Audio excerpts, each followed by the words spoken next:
Welcome to this week's edition of Good Books Radio. Audiobooks.com is the chief underwriter for Good Books Radio, which is produced by UTRGV Media Services for Rio Grande Valley Public Radio. And now, here's your host, Dr. John Cook. Welcome once again to another edition of Good Books Radio. I'm your host, Dr. John Cook, and with me today is Jack J. Hersch. He is an expert in the field of troubled and distressed companies. He's a strategic advisor to investment institutions and corporate management, and serves as a corporate board member and has a guest lectured in the business schools of MIT, USC, UC Berkeley, among others. This is his first nonfiction book. He lives in New York City. The book has nothing to do with his expertise in business. The book is entitled Death March Escape, the remarkable story of a man who twice escaped the Nazi Holocaust. Jack, welcome to the program. Thanks for having me. Listen, this is a very interesting tale. We're actually recording this around the time of Passover, which is eminently appropriate given the way the book is laid out. You are telling the story of your father, who was a Holocaust survivor, who survived death marches and actually escaped 2 death marches near the end of World War II. And there's 2 voices in here. One is you, as you're retracing his remarkable survival, and the other is your father, who retells this story every Seder, every time the family gets together for Passover. Right. Mm-hmm. So the interesting thing about it, from my standpoint, was that, Passover is the story of the Jews leaving or escaping Egypt some 3,000 years ago. And in the Seder, which is the Hebrew name for the meal on the first night, or the first 2 nights if you're Orthodox, you retell that story. My father would always digress from that telling to tell his own story of having been in a concentration camp for a year and then having escaped. And, so the story was part of my life and my brother's life for our entire lives. And we never really thought, this is going to sound a little odd, I suppose. We never really thought there was anything particularly amazing about it. I mean, this was just Dad and just something that he did. And then I would have the rare occasion to actually tell the story myself. But one day, about 3 or 4 years ago, at a business dinner, somehow World War II came up, and somehow this story came up, and I told the story. And the next day, I got a phone call from one of the guys I was having the dinner with, and he says to me that he's from Louisville, Kentucky, and he never met a survivor in his life. He'd never met anybody that he knew to be related to a survivor. And the story changed his life overnight. He said his perspective, his outlook, his view on difficult things in his life, it will never be that hard again, because after having heard my father's story, he realized just where prospectively these things have placed in his life, and it's changed him. Mm-hmm. And it is that powerful a story, and the graphic details, we'll lay some of that out if we can during the course of the interview. I want to set a little context here, because the Nazi regime was going to eliminate all Jews who lived in Europe. And early on in Poland, they established Auschwitz and other terrible death camps there. But your father was in what was at that time part of Hungary. He was originally, that community was in Romania, correct? Yes, that's correct. Okay. And Hungary had joined the Axis, although later in the war Hitler invaded Hungary, so they weren't great allies to have. But it was near the end of the war when they finally started rounding up the Jews where your father lived, yes? That's right. So essentially, yes, as you pointed out, the Nazis had this idea of the final solution. They were going to kill every single Jew in Europe. But as you got towards the end of the war, Hungary had a pact, as you pointed out, with Germany. And so Hungary's Jews were allowed to remain in their homes and were not deported. But in the springtime of 1944, they actually were all deported to or most of them were deported to concentration camps, which is why a slightly disproportionate number of Hungarian Jews survived. But as you point out, Mauthausen, the concentration camp where my father was not a death camp. It was a work camp designed actually to work you to death. And the reason my father was sent there, most people who had been sent there were not Jews. They were incorrigible prisoners. They were incorrigible prisoners of war, intelligentsia, people the Nazi regime wanted to kill. But it was a rock mine, and they figured they could get work out of them in the meantime while they were working them to death. But they were running out of people to kill. And so the Hungarian Jews, or some of the more able-bodied of them, were sent to this camp to work the mines, and my father was one of those people who was sent. Mm-hmm. And those mines were granite mines, and the work was brutal. They carried heavy loads upstairs. The flight of stairs is a frightening description. Talk about that for a second. Yes. They were called the stairs of death. They were there for a physical purpose of having to get up to the top of the mine, but they were used as torture for certain prisoners who they thought deserved it. They had to carry 100-pound rocks on their backs. They carried them in a large cluster of prisoners. So as they were walking up, if you shot and killed the prisoner in the front of the line and he fell back, they would all fall back like dominoes. It was indescribable and incomprehensible that they would do things like this. But that was part of the concentration camp life. Mm-hmm. Now, Hitler's elite corps, the SS, ran the concentration camps, and some of them were fairly sadistic. They had, for sport, do things like push the people off of the stairs to fall to their death. Yes. This goes back to the reason why I guess it took me so long to find my voice and tell the story. My father would tell stories like what you just mentioned, and it wouldn't occur to me that it was anything especially unique to have survived that, because after all, this was my dad. And then again, that dinner, where it was probably the 10th time something like that had occurred in my last 20 or 30 years. And I said, clearly what my father went through, clearly what the Jews that survived went through is something unique that needs to be told. It's not unlike anything. It's not like anything that you or I or people who are in normal society have ever come across or will hopefully ever come across. Mm-hmm. Now, at the start of this, when they were rounding up people and putting them in the cattle cars, your father was actually in hiding at first. Yeah, well, it wasn't that he was in hiding right then. He had the opportunity to hide. There was a Christian family who he was friendly with that offered to hide him. And my father had a decision to make. Does he go with his mom? My grandfather, his father had died of a heart attack a few weeks earlier. But when they were all being deported, they didn't know where they were going. One of the great secrets of Nazi Germany within Europe was that the Jews, when they were put in cattle cars and shipped to concentration camps, until the doors opened in those camps, they didn't know where they were going. They thought they were going to resettlement camps. And my father had an opportunity to hide with a Christian family in his hometown in Hungary, or as you point out, or as Romania before and after the war. And he chose to go with his mother and his sisters and brothers who were being deported, he thought, to a resettlement camp, which of course turned out to be a death camp. Yeah, and that's the first tragic moment that would bring tears is there was a selection process of two lines when they got off of the train, and his mother was in a different line than he was. Yeah, yes. When you got off these trains, you spent anywhere from 1 night to 4 nights in these cattle cars, depending where you were being shipped from. But all the Jews had the same experience. And then most of them were sent to Auschwitz first. And in Auschwitz, in this big reception yard, was a process called selection, which is a nearly identical word in German, Selektion. And a SS captain, one of them was Joseph Mengele, but he's the most famous of a number of them, would look at you for a split second and decide if you should go to the left or to the right.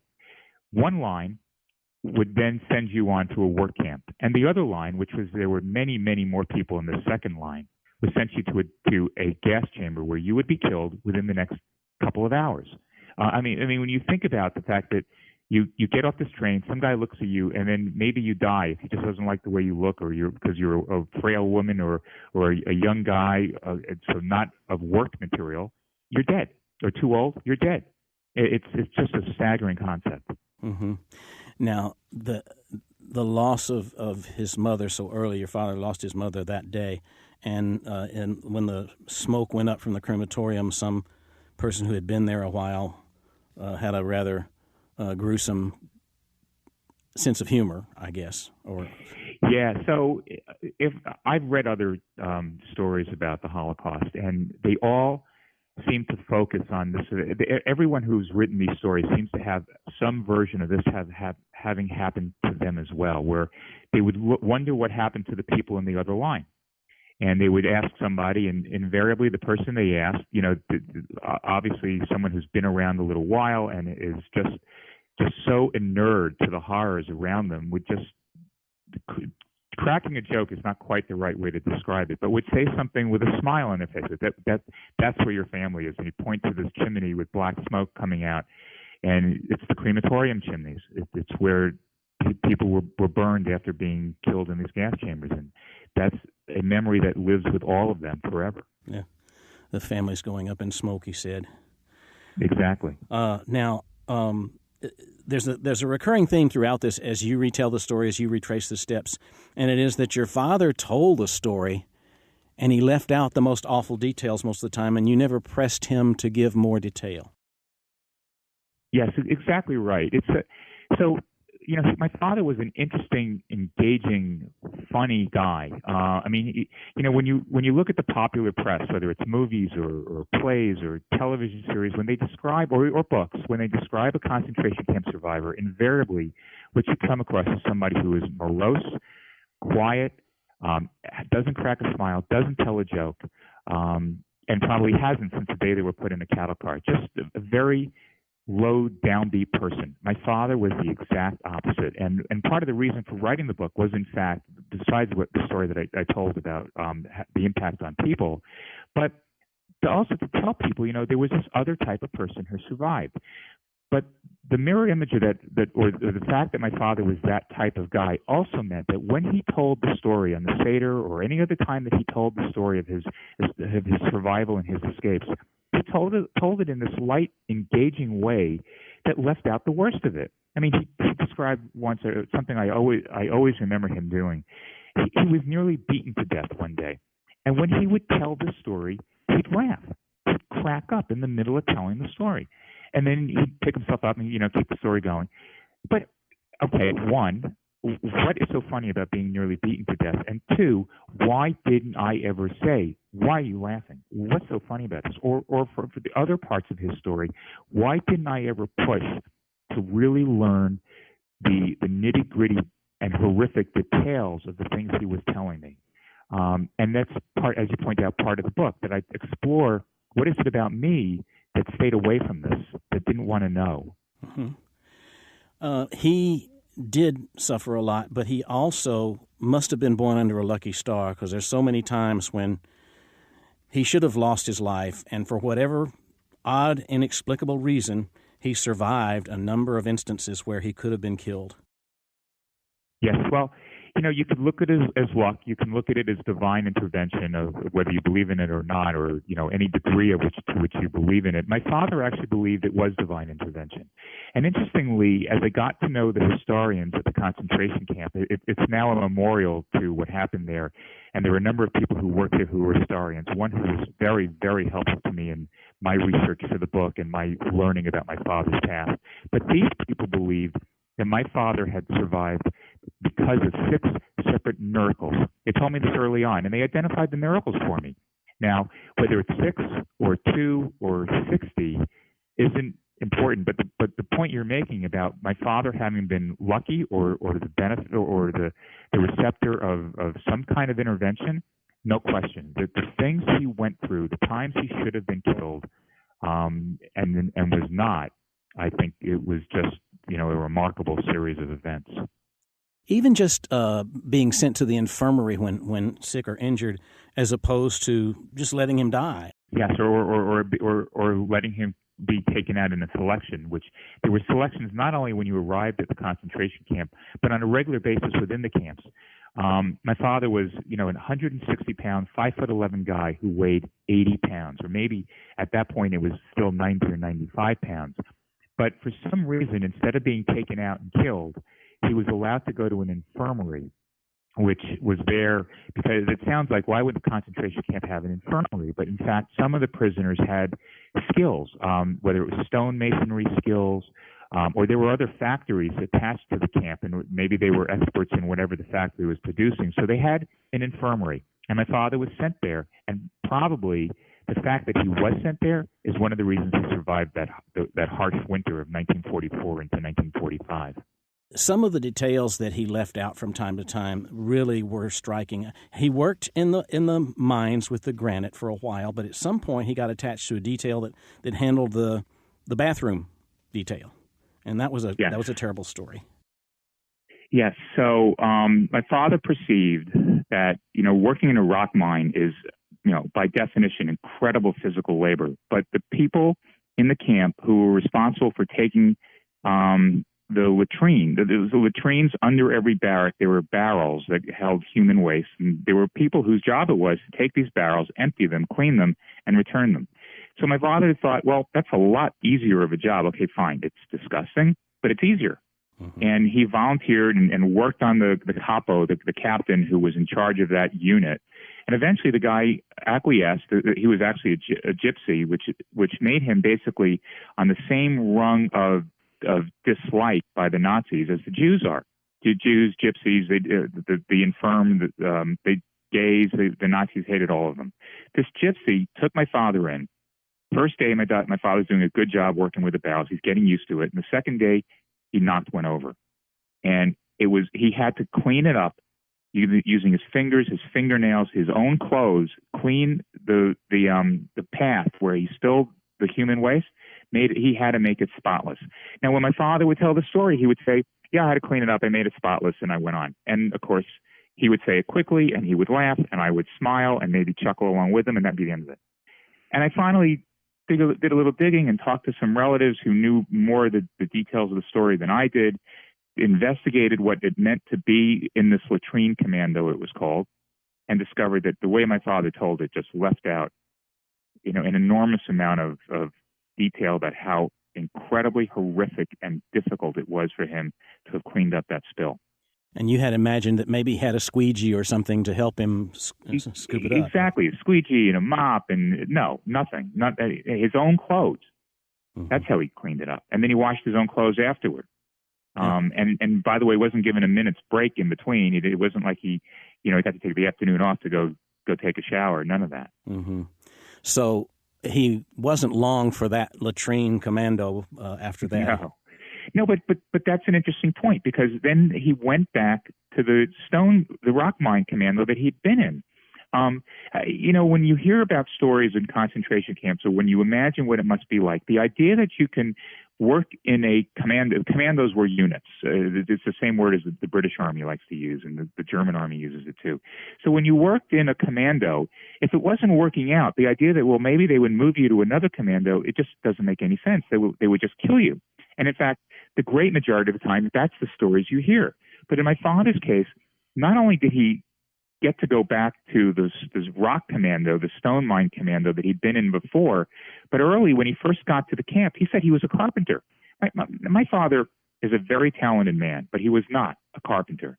He spent 2 days in the carpentry commando, and they moved him to the rock commando. To this day, I'm stunned that he was able to move from one to the other without being killed in between. It's just, I don't know how he pulled it off. I think it's part of that intervention, and it's partly his personality coming through, and I wrote about all of that. Mm-hmm. And you also wrote about something that I didn't know, and that was that these granite mines were actually a form of fascist capitalism. The people who were in charge. I didn't know that until I began researching the book. So the SS, we know them to be the elite of the German troops, and not only elite physically, but elite in terms of how they perceived Adolf Hitler as the be-all and end-all, demagogue god. But the SS also had a business side to it, and it was essentially like, as I describe it, it was like the mafia. They ran a lot of industry in Nazi Germany and reaped, riches for having done it. Mm-hmm. And one of the things they did was they ran these rock mines because these granite mines, because granite was needed for track beds, for railroads, for beds underneath roadways, the autobahns, and of course for building facades. Mm-hmm. Now, one of the things that struck you when you got over there to visit various places where your father had been was that not all of it was still standing. They had burned the wooden buildings and so on. But what kept coming up was how beautiful and green the countryside was, and there was these nice little homes along the way. Yes. So I think there were a few aspects to that. The first thing was, and one thing I describe is about how Mauthausen was on a hill. And from Mauthausen prisoners, they could see the beauty in the surrounding communities. Of course, they couldn't. It might as well have been on the moon, as I describe it. But it is really beautiful pastoral countryside. It's just a shame that it was also where they put Mauthausen, and my father's camp was actually 2 miles away, administered by Mauthausen. It was called Gusen.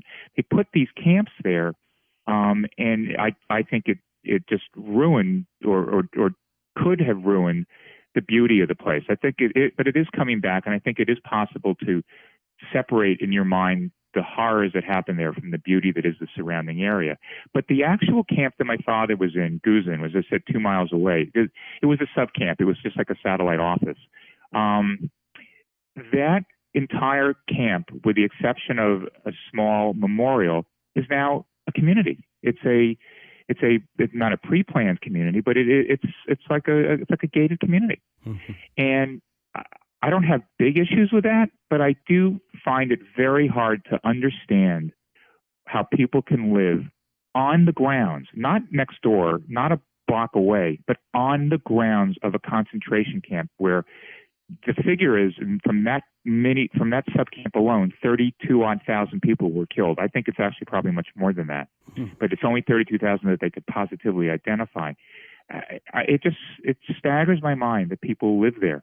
I understand that the price was right, and people have to live somewhere.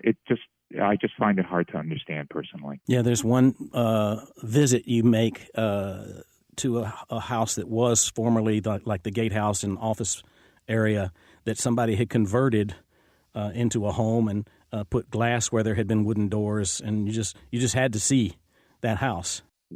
Right. Or as we'd say in New York, don't get me started. It's like, you nailed it. This at the entranceway to this concentration camp, Gusen, this satellite camp. There was a building. The German name is Haus, and it doesn't really translate into anything in English. But it was an administrative building. There was a gate cut out of the middle of the building, so you could put, 2 big trucks side by side and fit them through there. Well, some family took this building and turned it into a private home. And I had to knock on the door and meet this family. And to meet, I met only the wife, who seemed to be a relatively average, ordinary, middle-aged mom and housewife. And, that kind of took me a step back, because it's not who I expected to answer the door. But again, to sort of the point I was making about Gusen itself, to be able to live in this home that had once been a site where the local pastor was tortured and killed, where prisoners were kept prisoners were kept as within a prison cell within these buildings, as within this building as well. It just staggers my mind. Probably doesn't go far enough to describe how shocked I am. Mm-hmm. Now, there's another history trailing alongside the history of your father, and that is the Allied invasion of the fortress. Europe is coming, and you talk about D-Day and Patton a good deal. Stories that I've read about in my history books and have been, mythified in the movie Patton and in The Longest Day and other movies, perhaps, as they make their progress across Europe, coming closer and closer to where your father is housed, meant that the Germans had to move, and so that's when the death marches were big. Yes, exactly. So, with Patton and his troops coming from the west heading east, and with Russia coming west from the east, Russia had gotten close to Vienna, which was only 95 miles away, and the Americans were still a couple hundred miles away. And the Germans got the idea. The Germans were back to the idea they didn't want any Jews surviving the war. But as I pointed out, there were Jews who were working in concentration camps where they were work camps, and there were also Jews in work battalions, which was basically hundreds or thousands of people at a time put together into what they would call a battalion to repair roads or bridges. The first thing the Germans did was move all of these Jews from the surrounding 100-mile radius surrounding Mauthausen into Mauthausen, something like 23,000 Jews. And of course, the question would be, well, why don't they just kill them? It's just not that easy to kill that many people. So the first step was, let's put them on the road. We're not feeding them anything. Hopefully they'll die on the road. And a number of them did. I don't know the figure. But once this 20-odd thousand Jews ended up in Mauthausen, beginning in April 1945, they were marched 500 to 1,000 at a time each day, 34 miles south and west to another concentration camp called Gunskirchen. Gunskirchen wasn't really a camp. It was an enclosed, barbed wire facility with a couple of buildings and nothing else. And of those 20-odd thousand Jews, about half of them died on the marches, which was the idea. Another 4,000 died in that camp because no food, no water, no sanitary conditions. My father was on one of the very first marches, and that was his first escape, recaptured, and then a couple of weeks later put on a new march. Now, April 16th, we know that date, escaped again. But yes, that was, as you point out, that was the genesis of those marches, to gather the Jews up and then find an expeditious way to kill them, because they just couldn't shoot them all. In his first escape, there was a time when he sat down to get rocks out of his shoe, and that was usually death. Usually a Nazi soldier would walk up behind you, put the gun to the back of the nape of the neck, and just blow you away. And somebody did not do that to him. One of the soldiers was very close and saw him, and for some reason did not kill him. It's one of those miracles, or with divine intervention or luck, that we talked about earlier. It's inexplicable. My father sits down on the side of the road. The rule was, if you went to the side of the road, they shot you. Sometimes they would ask you if you could get up. If you couldn't, they shot you. And sometimes they wouldn't ask anyway. They'd just shoot you. Mm-hmm. And that's assuming you didn't die on the march by simply keeling over and being trampled or just running out of energy to live. This SS trooper walked towards my father. Their eyes met, and he just kept on walking. My father was like rubbing his feet, and he was incredulous. But that event gave my father the energy to get back on the road. And a couple of miles later, we don't know exactly where that happened, but we do know the intersection of his first escape exactly. And that surprise of not being killed gave him the energy to get back on the road and gave him the opportunity to get into that intersection. And as you read, at the moment that my father entered the intersection, refugees were streaming from his left to his right. They were supposed to wait for him to go through. They just didn't have the patience to wait. And they were crossing from his left to his right, and my father realizes that if he simply turned 90 degrees to the right, maybe nobody would notice. And he did it. And then he took 2 steps, and he sees a raincoat on the ground, and he puts it on, and now his concentration camp uniform is covered. And either nobody noticed, or nobody paid attention, or nobody cared, and he was free for a while at least. And the first place he came to, he was turned in, and he went back. Again, this is sort of the difference between having heard my father tell the story and actually having been there. My father said he went 100 yards or so, and then he knocked on a door. I always wondered why he went 100-odd yards. Why not just go 10 and knock on the first door you see? And the answer turned out to be, I thought it was open fields.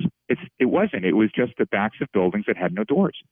And then the road narrowed, and there were homes on either side, sort of classic medieval European streets that have a long wall with doors in it. And he knocked on a door. Old woman answers the door. He says in fluent German. My father spoke 8 languages at the time, and 9 if you include English. And he was fluent in all of them. And he said in fluent German, I'm hungry, would you feed me? And she took him in, and she gave him some food, and she let him wait in her backyard. She had a little backyard. And then about 10, 15 minutes later, she comes up to him and she says, you got to go. And my father, he's a teenager. He's a 19-year-old kid. He's on grass for the first time in a year. He's had a meal of any size, of any real size, for the first time in a year. And he took a sweet time. And in the time it took him to get himself going, she called the SS. Mm-hmm. And inexplicably, again, the SS chose not to kill him, but to take him to the local police station. And, of course, we're out of time, unfortunately. This is a great story. The second escape, he was sheltered by a couple that looked after him, even though they were also harboring SS troops in their house, which is an interesting part of the story. Yeah. And the Allies got to him, and it took him a while to recover in a hospital, almost a year, I think it was. But this is a fantastic... 18 months, actually. Wow, a year and a half, yeah. So he was 80-pound scarecrow who made it. This is a fabulous story. We've been talking with Jack Hersch, is the author of Death March Escape. I remind our listeners, if you don't hear our regularly scheduled broadcast on the air, you can catch up with us at YouTube on our channel, Good Books Radio, Strong and Cook. I'm your host, Dr. John Cook. Thanks for listening.